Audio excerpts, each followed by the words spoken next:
rehefa ny malala mpifaliana zao antsika miona toy zao indray a ny amin'ity alatsinainy farany amin'ity taona 2022 ity azontsika miainy ny tenin'Andriamanitra indray a andritra sakafom-panahy ho antsika amin'izao farany taona izao. Ianareo zay voantso an'i Jesosy Kristy, malan'Andriamanitra sady voantso ny masina. Ho aminareo ny fahasoavana sy ny fiadanana avy amin'Andriamanitra raintsika sy Jesosy Kristy Tompo. Amen. Alatsinainy 30 Desambra 2022 banjinantsika aloha hevitra hoe manesy tena ny mpino. Andeha riavana Isidera sy ankalaza eny ame voninahitra n'Andriamanitra isika. Aleloia, miderahan Jehova fa tsara izy, fa mandrakizay famindram-pony. Izy no malaza ny asa lehibe ataon'i Jehova, na mahatonina ny fiderana azy rehetra, sambara izay mitandrina mety ka manao ny marina mandrakariva. Jehova, tsarovy eo araka amin'ny fankasitrahanao ny olonao, vangeo amin'ny famonjenao aho, hahitako ny soa azo ny voafidinao, hifaliko amin'ny fifalian'ny firenenao, iraviravoko miaraka amin'ny lovanao. Amen.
Andeha hivavaka isika. Andriamanitro, Andriamanitra be voninahitra ianao, sady be fanetretena no fitiavana ihany koa. Mendrika ho anao Tompo ny saotra, ny dera ary ny laza, eny ny voninahitra noho ny anaranao masina, satria Andriamanitra tsy toa ianao. Tonga olona tao amin'i Jesosy Kristy ianao, avy natsiaro izany izay Tompo, dia matsiaro ny tenanay indrindra tokoa ny amin'ny famonjena izay nentiny ho anay. Fampanoty izahay, mpandika mandrakariva ny sitraponao izahay, koa noho ny fahotanay, dia mamindrafo aminay, mamela ny elikay. Sasao madio izay mba vakeloka, ary dio izay mba vampahotana. Feno ny fananao masina izay Tompo randray ny mofinaina, hovakiana, azony ny fampizara, ny sakafom-panahy amin'izany koa. Dia hoeniky ny fitiavanao ary indrindra, aizanay manetry telo natrehanao. Amin'anaranao Jesosy Kristy mpamonjy anay, novanay izany mivavaka izany. amen. Ny ofinaina ho antsika amin'ity ty ry havana malala dia hitantsika eo amin'ny filazantsara araka amin'ny Matio 7:20-12 mivaky toy izao aminaran'i Jesosy. Ary tamin'izany Jesosy dia niteny tamin'ny vahoaka sy tamin'ny mpiana-nikanana hoe eo amin'ny fipetrahan'ny sesy io nipetrahan'ny mpanorandalàna sy ny fariseo. Koa amin'izany izay rehetra lazainy dia ataovy ka tandrema fa aza mba manao araka ny asany satria miteny ihany izy nefa tsy manao. Eny, mametana sady mavesatra no sarotra entina izy ka manaingina izany ao amin'ny soriky ny olona nefa ny tenany tsy mety manetsika izany na dia amin'ny ratsan-tanany anankiray aza. Ary ny asany rehetra dia ataony mba ho hitan'ny olona fa ataony lehibe ny filakiterany ary ataony vavety ny somotra aviavany. Ary tia ny fitoerana aloha eo amin'ny fanasana izy sy ny fipetrahana aloha eo amin'ny sinagoga sy ny hoarabain'ny olona eny an-tsena ary ny ataon'ny olona hoe raby eo. Fa ianareo kosa aza mba mety atao hoe raby eo fa iray ihany ny mpampianatra anareo ary ianareo rehetra dia mpirahalahy avokoa. Ary aza milaza olona ety an-tany ho rainareo fa iray ihany ny rainareo dia izy any an-danitra.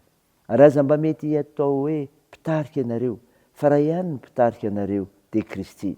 Fa izay lehibe aminareo no mpanompo anareo fa izay manandra tena no hetry ary izay mandritry tena no asandratra. Amen. Ray masino manamasinanay amin'ny fahamarinana ny teninao ny fahamarinana. Amen. Ray havana malala ho aminao ny fiadanana. Dia ilay fiadanana avy amin'ilay Jesosy Kristy ilay efa teraka ho antsika tonga nofo tahaka antsika nolona tamintsika koa ary nitondra famonjena ho antsika. Ny ofinaina ho antsika anio ry havana kandranetsika teo Matio 7:20-12 afatra mivatana no hita eto. Aza manao toy ny fariseo sy ny mpanorandalàna mampitandrina ny mpiana sy ny vahoaka izay mihaino azy Jesosy Kristy noho ny amin'ireo fariseo sy ny mpanorandalàna. Satria nahoa? Mampitondra heta mavesatra. Mampitondra heta mavesatra. Nohajaina sy nieketeny faratra amin'ny fariseo sy ny mpanorandalàna tamin'ny andron'i Jesosy. Tamin'izany fotoana izany ny mpanorandalàna dia nampianatra sy nampiatra lamosesy ary ireo fariseo kosa dia nanava tena ho masina ka tsy te fangaroharo amin'ny olona izay verina ho tsy manaja ny lalam-pihavanana jiosy. Miperaka teo fipetrahan'ny Mosesy izy ireo. Izany hoe naka ny toeran'ny mpampianatra sy ny mpampiatra lalàna. Hitantsika tamin'ny andininy faharoa. Nampian'izy ireo didy ny fitsipifehezana samihafa araka izay noheveriny sy izay noraisiny avy tamin'ny lova-tsofiny izany. Fa ny fombafomba-pivavahana ivelany no tena nahasarotiny azy. Vokatr'izany dia tonga hita mavesatra sy nangejany vahoaka ny fampiarana ny lalam-pivavahana ka tsy nahitana fitsaharana. Ary na izy ireo koa aza mba tsy nahatateraka ny lalàna izay nampianariny. Nanjary itony mpitaribato vilam-bava ho ny fitenenana. Fa ny afatra faharoa meny tokoa ry havana hita eto dia izao ny hoe teo teraina. Izany io, teo teraina. Navita asa tsara sy nahafinaritra tokoa izy ireo saingy nadiso azy dia izao ny azona dery masony olona ny tena nokendreny tamin'izany. Izany no itiavany mipetraka eny aloha mba ho hitan'ny olona rehefa any amin'ny fanasana na ao amin'ny sinagoga. Fa ilay izy rehefa antsoin'ny olona eny an-dalana hoe raby izay adika teo koa hoe mpampianatra na lehibeko na tompoko. Mbola maro amin'ny mpitondra vavahana sy manam-pahefana ny teo deraina tahaka azy ireny fa tsy mba mahay manery teny.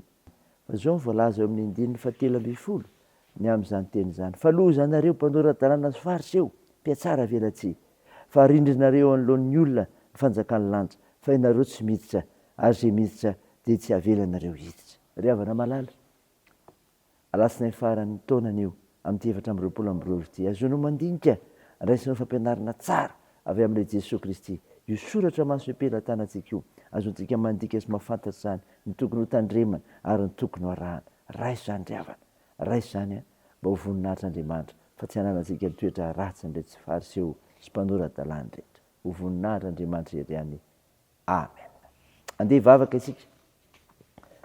Andriamanitra misaotra ny mofinaina nomenao anay izay milaza ny amin'ireo mpanorandalàna sy ny toetrandreo fariseo izay nampitondra hety mavesatra sy teo dia raina mandrakariva. Tompo, mivavaka aminao izay ho amin'ny firenenay mba hiasahanao amin'ny alalan'ny fananao masina azonina mijery eo fampandrosoana tokoa. Mivavaka aminao izay ho ireo tsy salama sy ny tontolon'ny fahasalamana. Mpanasitrana ianao Jesosy Kristy dia mametraka reo marary etreo ampelantananao zay. Menao hery tanjaka fahasalamana indrindra koa, itony fahasalamana tsara. Tompo, ampinoinao reo manamanjo, toaninao reo mareo sikolona sy ireo sahirana. Tao io ny fiazakazanay, ny asa fivelomana, ny fikasana, ny fianarana. Eny amin'izao farany taona izao, ny amin'ny tombanezaka ataonay koa, azonay manatsara ny fiainanay, ny fahalalana izany rehetra izany. Ny vavakay dia ataony amin'ny anaran'i Jesosy Kristy ilay mpamonjy anay, ary efa nampianatra ny koa ny vavaka manao hoe: raha eo izay any an-danitra, ao masinina anie ny anaranao, ho tonga anie ny fanjakanao, atao anie ny sitraponao etsy an-tany ho tahaka ny an-danitra. Miheno an'io izay anona sahaza ao anay, ary mamela ny erikay tahaka ny namelanay izay meloka taminay, ary aza mitondra anay amin'ny fakapanahy, fa manafany amin'ny ratsy, fanao ny fanjakana sy ny hery ary ny voninahitra mandrakizay. Amen. Raha isafiroana riavana nitsodrana tolotra anao amin'ny anaran'i Jesosy Kristy, ho hery ho anao. Fitahanao ny Jehovah ka hiaro anao, ampamiam-pitra ny taviny aminao ny Jehovah ka mindra fo aminao, ananitra ny taviny aminao ny Jehovah ka menao ny fiadanana. Amen. Dia ho an'Andriamanitra irery ny voninahitra amin'ny anaran'ny Ray sy ny Zanaka ary ny fanahy masina. Amen.